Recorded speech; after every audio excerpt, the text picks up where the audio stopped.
Së pari duhet teksuar se lajmi që është publikuar ka të bëjë me kërkesën e furnizuesit dhe operatorëve të tjerë, pra nuk ka një vendim ende. Ndërsa duhet pasur parasysh disa zhvillime që janë objektive në sektor të energjisë që do të mund të kenë pasoja në këtë aspekt. Ju, si që kemi theksuar disa herë, si që jeni të informuar, në Korporatën Energjetike të Kosovës, vitin e kaluar kanë filluar investime në modernizim dhe rehabilitim që nuk janë bërë për 40 vite që nga fillimi i punës TC Kosova B dhe 60 vite nga fillimi i punës në TC Kosova A. Kjo do të thotë që për këto vite, si vjet dhe vitin e ardhshëm, ne do të kalojmë një periudhë sfiduese sepse bloqet duhet të ndalen, është e domosdoshme të ndalen për një kohë, për disa muaj, në mënyrë që investimet të realizohen. Kjo është një sakrificë të cilën duhet ta bëjmë ne dhe për gjeneratat e ardhshme. Fatkeqësisht nuk është bërë më herët. Është investimi më i madh dhe më serioz, investimi i parë serioz që po bëhet në KEK pas 40 vitesh. Megjithse në KEK janë investuar rreth 1 miliard euro, kështu së paku thonë shifrat zyrtare, deri në vitin 2020 është fjala.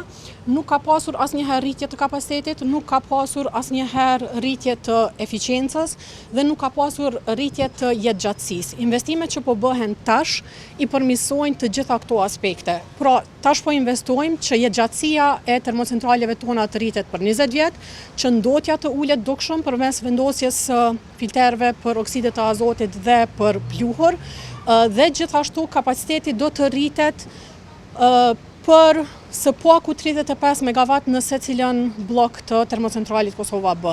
Përveç kësaj, siguria do të rritet ndjeshëm.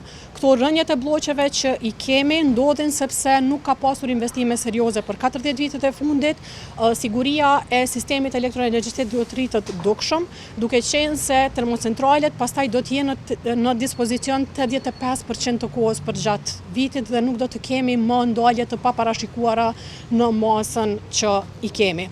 Kjo mund të ketë ndikim dhe kjo është një arsye pse vjet është dashur të importojmë më shumë, që është një gjë që përflitet shumë, pra ka arsye objektive pse importi është rritur gjatë vitit të kaluar, pse importi pritet të jetë i lartë edhe gjatë këtij viti, mirë po edhe gjatë vitit të ardhshëm.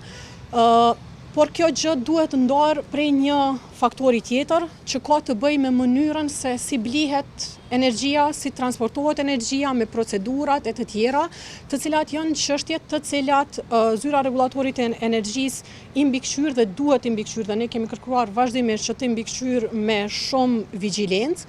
Aty ku ka hapësirë për hetime, sigurisht që ato duhet të bëhen dhe duhet të jenë komplet transparente.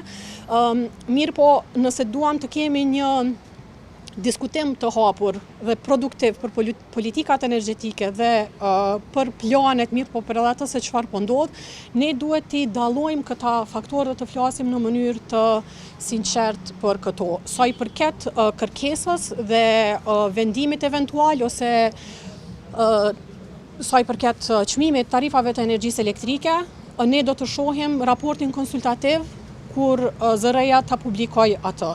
Ne në këtë fazë nuk mund të themi asgjë, ZRE-ja i vlerëson këto shpenzime që llogaritën që ata konsiderojnë që janë të arsyeshme dhe ne si çdo vit do të analizojmë, do të japim komentet tona sa i përket kësaj.